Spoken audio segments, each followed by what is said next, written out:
नमस्कार दोस्तों, कैसे हैं आप सभी? अच्छे होंगे। मैं सोनू लोहिया आपके नए यूट्यूब चैनल अकेडमी प्लस में आपका हार्दिक स्वागत करता हूं। आज का जो हमारा टॉपिक आपका जीएसटी से संबंधित। तो जीएसटी के बारे में जो भी आपके क्वेश्चन बनते हैं उनके बारे में इसमें पढ़ेंगे। तो आप हेडिंग बना लेंगे जीएसटी। क्या है आपका जीएसटी? तो जीएसटी के बारे में देखते हैं क्या है आपका जीएसटी से रिलेटेड जो भी आपके क्वेश्चन बनते हैं, तो इसमें आप देखेंगे जीएसटी से रिलेटेड में। तो जीएसटी आप देख रहे हैं, इसकी जो फुल फॉर्म है, फुल फॉर्म क्या होती है? फुल फॉर्म होती है गुड्स एंड सर्विस टैक्स। क्या होती है full form? Goods and service tax. या हिंदी में आपसे अगर पूछे, हिंदी में बोल देते हैं वस्तु एवं सेवा कर। वस्तु एवं सेवा कर, ये होता आपका जीएसटी। जीएसटी है क्या वास्तव में? तो जीएसटी से पहले जो बहुत सारे आपके अप्रत्यक्ष करते हैं इनडायरेक्ट टैक्स, अब उनको आपका जैसे एक राज्य से दूसरे राज्य में जाना है तो उसमें अलग अलग आपकी दर थी। उत्तर प्रदेश में अलग दर थी आपकी, महाराष्ट्र राज्य में अलग दर थी। तो इनको समान बनाने के लिए तो बहुत सारे जो अप्रत्यक्ष कर थे उनको एक साथ आपका मर्ज कर दिया गया और एक उसको नाम दे दिया गया GST, goods and service tax. तो गुड्स एंड सर्विस टैक्स आपसे पूछा भी जाता है कि किस प्रकार का कर है आपका? ये अप्रत्यक्ष कर है, या इंग्लिश में बोल देते हैं इनडायरेक्ट टैक्स है। कैसा टैक्स आपका? Indirect tax. अप्रत्यक्ष कर है या कैसा टैक्स आपका? Indirect tax. तो याद रखेंगे अप्रत्यक्ष कर है या कैसा है? Indirect tax. प्रत्यक्ष कर तो क्या है? जैसे जिस व्यक्ति पे लगाया जाएगा सीधा उसी से हम वसूल करते हैं, जैसे आयकर है, निगम कर है, ये आपके प्रत्यक्ष कर होते हैं। ये आपका क्या है? ये इसकी अलग अलग दर होती है, तो ये आपका अप्रत्यक्ष कर होता है। तो इसके अलग अलग आपके माध्यम होते हैं। वस्तु एवं सेवा कर, ये इसका हो गया आपका जो हिंदी में जो बोलते हैं वस्तु एवं सेवा कर, गुड्स एंड सर्विस टैक्स। अब बात आती है जीएसटी के इतिहास की। जीएसटी का इतिहास, जीएसटी के इतिहास की अगर बात करें, इतिहास की, इसमें जैसे बहुत सारे वन लाइनर क्वेश्चन बनते हैं उनको देख लेते हैं। जैसे आपसे पूछा जाएगा विश्व में जीएसटी सबसे पहले कौन से देश में लागू किया गया? तो विश्व में सबसे पहले लागू किया गया था आपका फ्रांस में। और फ्रांस में किस वर्ष लागू किया गया था? 1954। तो पहला देश आपका फ्रांस जिसने जीएसटी को अपनाया था। आपसे पूछेगा जो भारत का जीएसटी मॉडल है, भारत का जीएसटी मॉडल कौन से देश से लिया गया है? तो अगर आपसे पूछा जाए कौन से देश से लिया गया? आपका कनाडा से। भारत का जीएसटी मॉडल कहाँ से है? कनाडा से। उसके बाद आप याद रखेंगे कनाडा से आपका मॉडल हो गया। भारत में जीएसटी को लागू करने के लिए कौन सी कमेटी बनाई गई? अगर कमेटी आपसे पूछ रहा है तो इसमें याद रखेंगे विजय केलकर। कौन सी कमेटी बनाई गई? विजय केलकर कमेटी आपकी बनाई गई। कौन सी कमेटी है? विजय केलकर। उसके बाद आपसे पूछेगा, तो इसमें ये अभी इतिहास का चल रहा है। उसके बाद इसमें आपसे पूछा जाएगा कि जो जीएसटी है, जीएसटी को लागू करने के लिए कौन सा संविधान संशोधन अधिनियम था? अगर आपसे पूछ रहा है अधिनियम, एक तो होता है क्या? विधेयक, और एक होता है आपका अधिनियम। एक है विधेयक और एक क्या है आपका? अधिनियम। तो सभी विधेयक आपके अधिनियम नहीं बनते क्योंकि सभी पास नहीं होते, क्योंकि कोई भी आपका विधेयक है जब आपका संसद के द्वारा पास कर दिया जाएगा, यानी लोकसभा, राज्यसभा और उसके बाद में राष्ट्रपति की जब सहमति मिलेगी तो वह विधेयक क्या बन जाएगा? वह बन जाएगा आपका अधिनियम। तो विधेयक अगर आपसे पूछ रहा है कि क्रम के अनुसार कौन सा विधेयक था, तो विधेयक याद रखेंगे 122वां तो आपका ये विधेयक है। 122वां क्या था आपका? विधेयक। और 101वां क्या है? ये 101वां अधिनियम है। क्या है? 101वां अधिनियम। तो आप पढ़ते हैं भारत में जीएसटी को लागू करने के लिए तो हमने 101वां, क्या है? 101वां संविधान संशोधन, संविधान संशोधन, संविधान संशोधन अधिनियम, 101वां संविधान संशोधन अधिनियम, ये आपका पास किया था। और कब पास किया था? 2016 में। 101वां संविधान संशोधन अधिनियम कब पास किया जी? आपका 2016 में। तो इस समय जो आपके वित्त मंत्री थे अरुण जेटली, अरुण जेटली ने आपका ये रखा और उसके बाद में ये आपका 101वां संविधान संशोधन 2016 में पास हो गया।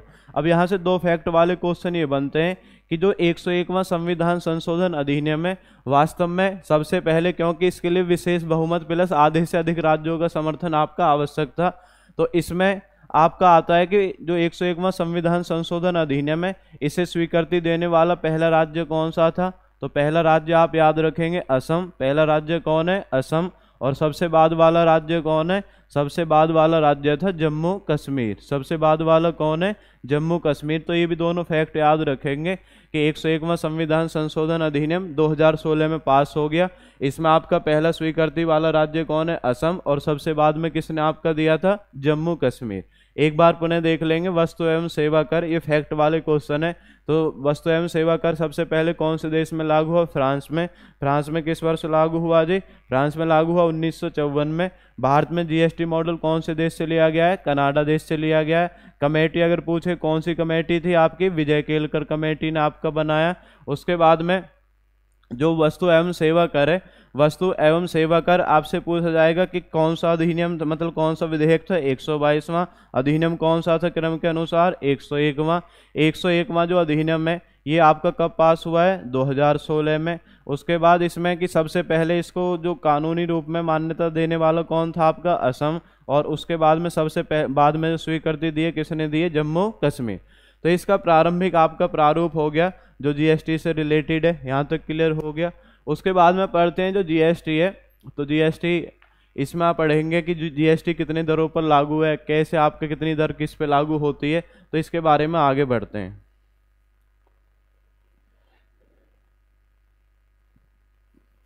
अब बात आती है जैसे ये 101वां आपने पढ़ लिया है, 101वां संविधान संशोधन अधिनियम। 101वां संविधान संशोधन अधिनियम। 101वां संविधान संशोधन अधिनियम की आप बात करते हैं तो ये आपका कब लागू हुआ है जी? ये मतलब पास तो हो गया कब? 2016 में। 101वां संविधान संशोधन अधिनियम 2016 में पास हो गया। अब बात आती है लागू कब हुआ है। लागू की अगर बात करेंगे तो लागू हुआ 1 जुलाई 2017। लागू कब हुआ जीएसटी भारत में? लागू हुआ तो लागू हुआ में आप याद रखेंगे 1 जुलाई 2017। कब लागू हुआ है? 1 जुलाई 2017। ये पूछ लेते हैं। उसके बाद जो आपके 101वां संविधान संशोधन अधिनियम है, इसमें भारतीय संविधान में 3 नए आर्टिकल जोड़े गए। एक तो जोड़ा गया जी 246A, एक तो जोड़ा गया 246A, एक जोड़ा गया 269A और एक जोड़ा गया 279A। 279A इसमें है क्या? तीनों में 246A, 269A और 279A। तो इनमें तीनों में अलग अलग प्रावधान है। 200 इसकी बात करें 246A की, तो 246A कहता है अगर जीएसटी के ऊपर आपका कानून बनाना है तो जीएसटी कानून बनाने का अधिकार किसे होगा? वो आपका संसद को होगा। जीएसटी के ऊपर कानून बनाने का अधिकार किसे है? वो आपका संसद को होगा। तो याद रखेंगे जीएसटी के ऊपर कानून बनाने का अधिकार किसे? आपका संसद को। यह कौन से आर्टिकल में कहा गया? 246A। उसके बाद में आगे पढ़ेंगे जब आप प्रकार, एक आईजीएसटी होता है इंटीग्रेटेड जीएसटी। तो इसमें क्या है इंटीग्रेटेड जीएसटी में? इसमें राज्य का एक अनुदान होता है और केंद्र सरकार का। तो ये होता है आपका इंटीग्रेटेड जीएसटी। आगे इसके बारे में बताएंगे। तो आपसे क्वेश्चन ये पूछा जाएगा कि आईजीएसटी के बारे में किस आर्टिकल में दिया गया है? 269A में। उसके बाद आता है 279A जो सबसे ज़्यादा मोस्ट इम्पोर्टेंट है।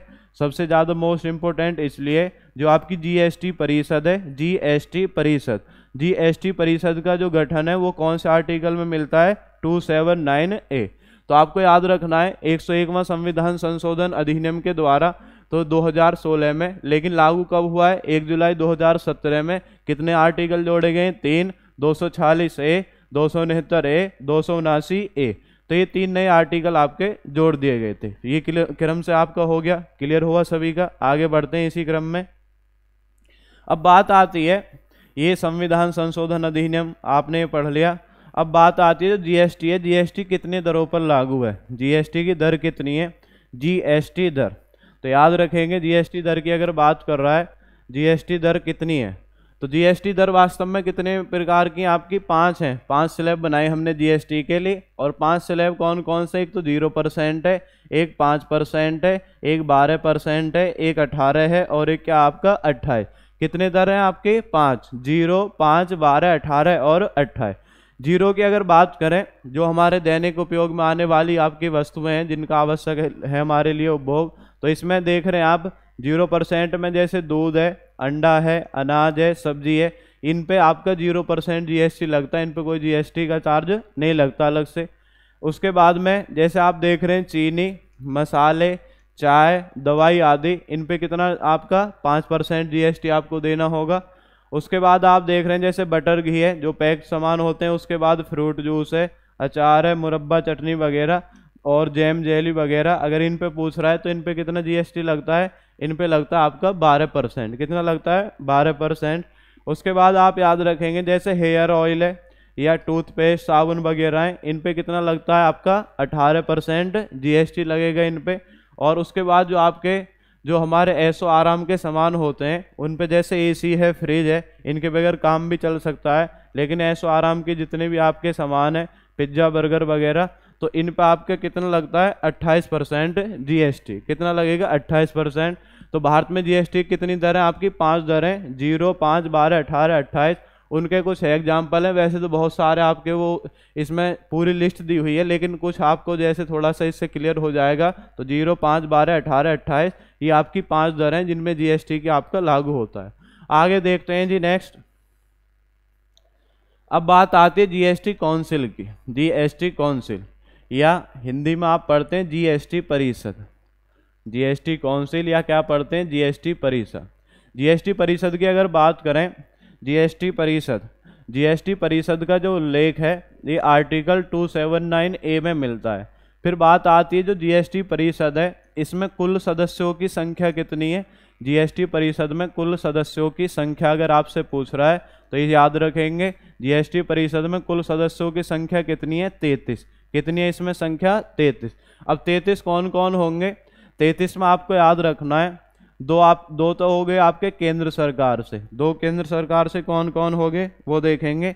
एक तो हो जाएगा केंद्रीय वित्त मंत्री, एक तो हो जाएगा केंद्रीय वित्त मंत्री जो भी होगा आपका उस समय का केंद्रीय वित्त मंत्री। एक हो जाएगा केंद्रीय राज्य वित्त मंत्री। केंद्रीय राज्य वित्त मंत्री इसी की सहायता के लिए होता है, केंद्रीय राज्य वित्त मंत्री। और उसके बाद आप याद रखेंगे इसी में दो तो आपके ये हो गए क्लियर। उसके बाद भारत में राज्य कितने? 28 राज्य हैं। 28 राज्य। तो 28 राज्यों के जो आपके वित्त मंत्री होंगे वहाँ से आपका आएगा 28 राज्य से, और आपके 28 और 2 कितना हो जाएगा? ये हो गया 30। अब इसमें आप याद रखेंगे 3 केंद्र शासित प्रदेश। एक तो कौन है? एक आपका दिल्ली, एक आपका क्या है? पांडिचेरी जहाँ पे विधानसभा है और जम्मू कश्मीर में स्थापित होने वाली है, और एक हो जाएगा आपका जम्मू कश्मीर। एक क्या है? जम्मू कश्मीर। तो आपको याद रखना है जीएसटी परिषद। तो जीएसटी परिषद का जो गठन है वो कौन से आर्टिकल में दिया गया है? 279A में। जीएसटी परिषद में कुल सदस्यों की संख्या कितनी होती है? 33। जीएसटी परिषद में आपने पढ़ा है एक कौन होगा? केंद्रीय वित्त मंत्री, एक केंद्रीय राज्य वित्त मंत्री, 28 राज्यों के वित्त मंत्री इसमें होंगे, और 3 आपने पढ़े, एक दिल्ली हो गया, एक पांडिचेरी हो गया, और एक हो गया आपका जम्मू कश्मीर। इनके आपके प्रतिनिधि आएंगे, और जीएसटी परिषद जो होती है इन सभी से मिलकर के जीएसटी परिषद का निर्माण होगा। फिर बात आती है जीएसटी परिषद का अध्यक्ष कौन होगा? जीएसटी परिषद का अध्यक्ष अगर आपसे पूछा जा रहा है कि जीएसटी परिषद का अध्यक्ष कौन होगा, तो आप हमेशा याद रखेंगे जो भी भारत सरकार का उस समय केंद्रीय वित्त मंत्री है, जो भी आपका केंद्रीय वित्त मंत्री है वही आपका क्या होगा? वही आपका जीएसटी परिषद का अध्यक्ष होगा। तो जीएसटी परिषद में आप इतना ध्यान रखेंगे कुल सदस्यों की संख्या 33। 279A में इसका आपका वर्गीकरण मिलता है। अध्यक्ष पूछे तो कौन होता है? केंद्रीय वित्त मंत्री। ये जीएसटी परिषद से आपका क्लियर हो गया। आगे बढ़ते हैं इसी क्रम में।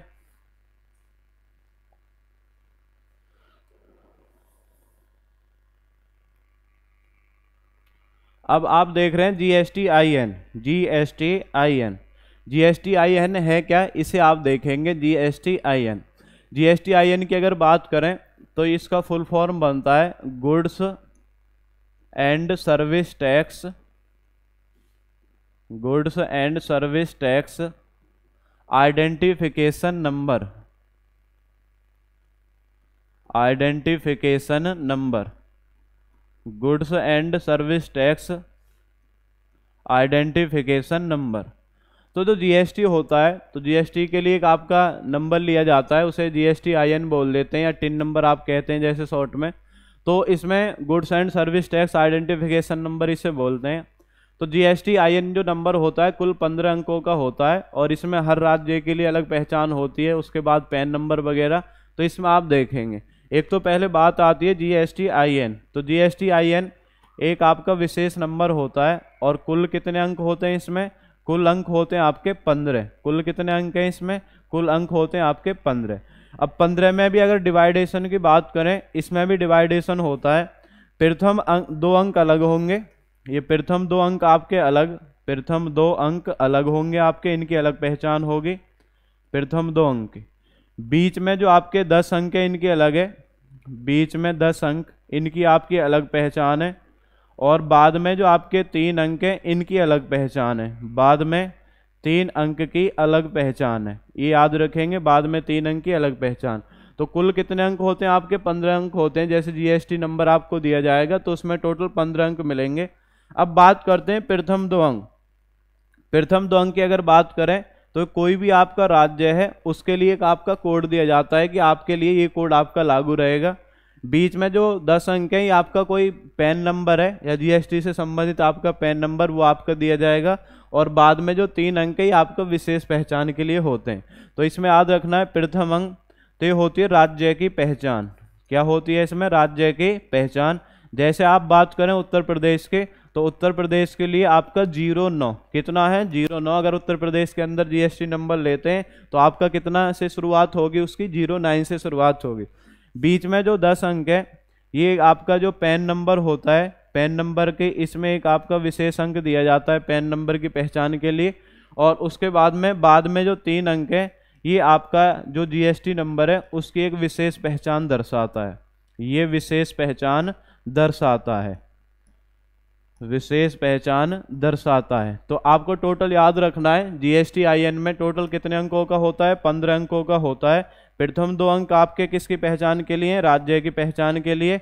बीच में 2 अंक किसके होते हैं आपके? मतलब 10 अंक किसके होते हैं? पैन नंबर से रिलेटेड है।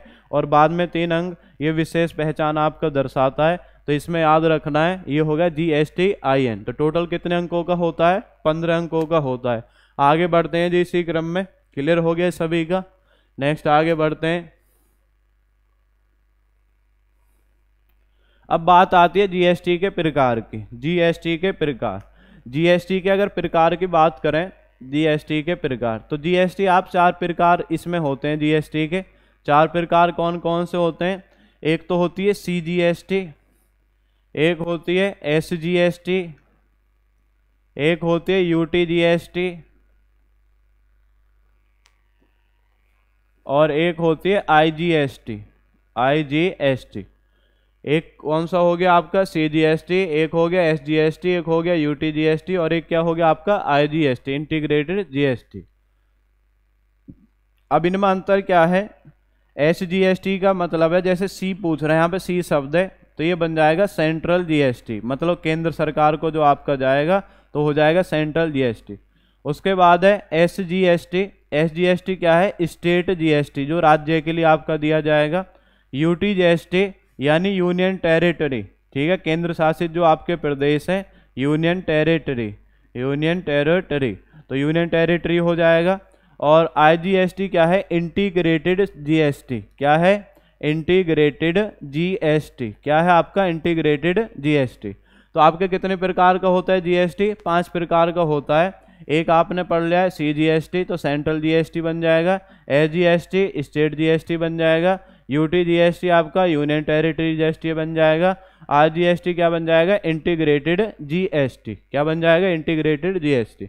अब है क्या ये, वो देखेंगे जरा। इसमें क्या होगा?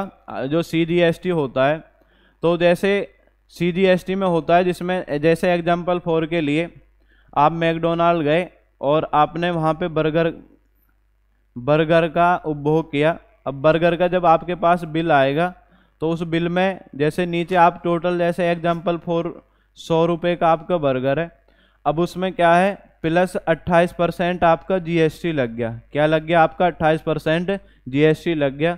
अब जो इसमें 28% GST लगा है तो टोटल कितना हो गया आपका? 128 रुपये।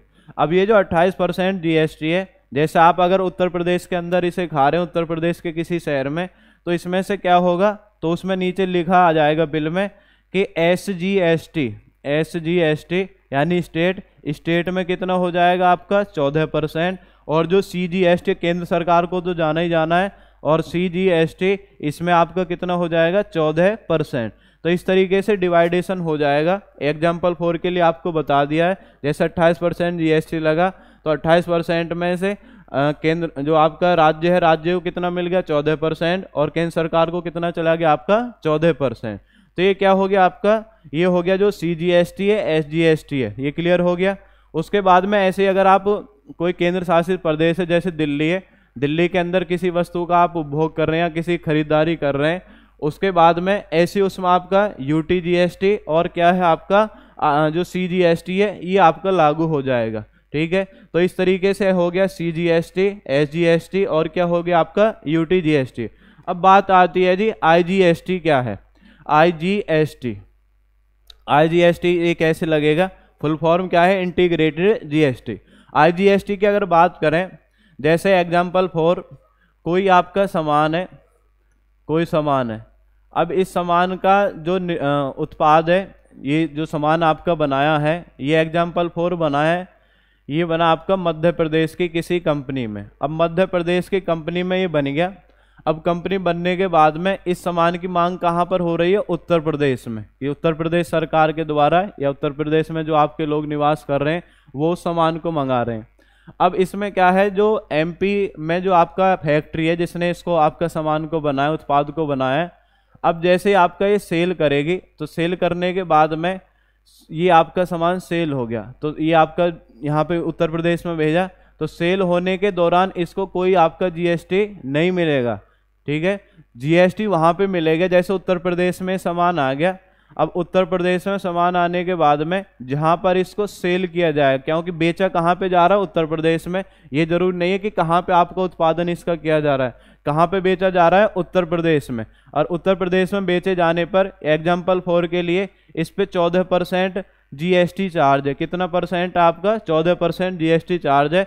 तो 14% में से क्या है, जो IGST है, IGST का मतलब यही होता है, तो 14% में से जो IGST है, ये IGST कहेगा कि आप 7% तो आप राज्य को दे देंगे, मतलब जहां राज्य में सेल हो रहा है, और 7% जो आपका टैक्स है वो किसको चला जाएगा, वो चला जाएगा किसको, केंद्र सरकार को। तो ये क्या होता है IGST। IGST के द्वारा निर्धारित होता है कि जिस राज्य में आपका सामान को उसको बेचा जा रहा है, तो उस राज्य में आपका उसका जो भी परसेंटेज उस पर लग रहा है, तो उस राज्य को आधा दे दिया जाता है, और आधा किसको भेज दिया जाता है, आधा भेज दिया जाता है किसको, केंद्र सरकार को। तो ये क्या होता है आपका IGST। तो ये क्लियर हो गया, CGST, SGST, UTGST और क्या है IGST।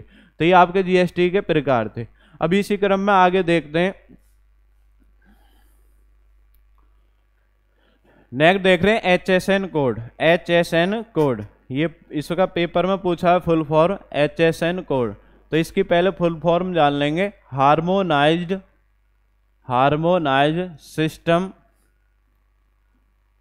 सिस्टम ऑफ नोमेनक्लेचर,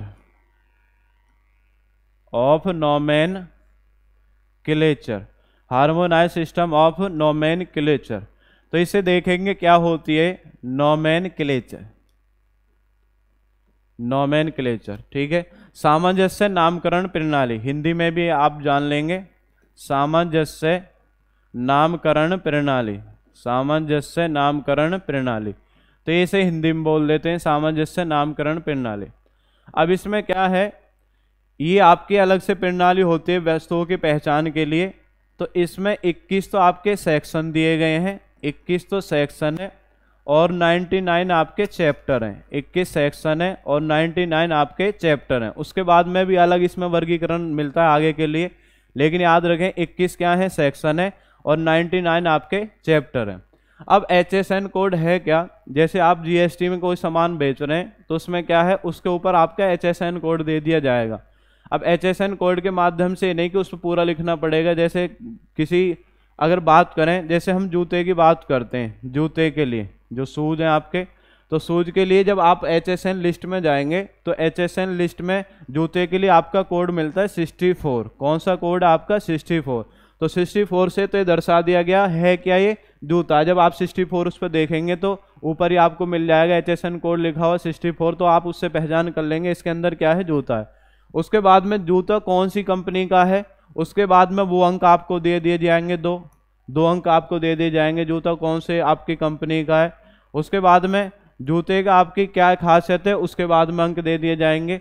तो इस तरीके से अगर बात करें जो HSN कोड है, वास्तव में बहुत सारे अलग अलग इसमें बताते हैं, लेकिन HSN कोड जो पूरा कोड होता है कितने अंकों का होता है, 8 अंकों का होता है। कितने अंकों का होता है, 8 अंकों का।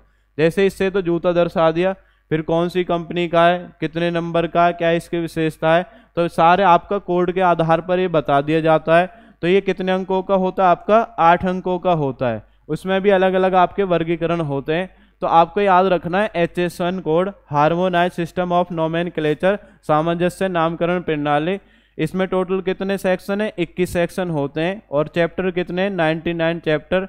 तो जो आपकी GST के अंदर हम वस्तु रखते हैं, तो उसकी विशेष पहचान के लिए कौन सा कोड आपका बनाया गया है, HSN कोड। कौन सा कोड बनाया गया है, HSN कोड। क्लियर हो गया आपका HSN कोड के बारे में। तो ये होता है HSN कोड, वस्तुओं की पहचान के लिए HSN कोड आपका बनाया गया। क्लियर हुआ HSN कोड। अब HSN कोड की अगर बात करें, इसे नियंत्रित कौन करता है, अगर बात करें इसे नियंत्रित कौन कर रहा है, HSN कोड को नियंत्रित कौन कर रहा है, तो वर्ल्ड में एक आपकी संस्था है, और इस संस्था को आप जानते हैं WCO। कौन सी संस्था है, WCO, और इसको बोलते हैं वर्ल्ड कस्टम ऑर्गेनाइजेशन।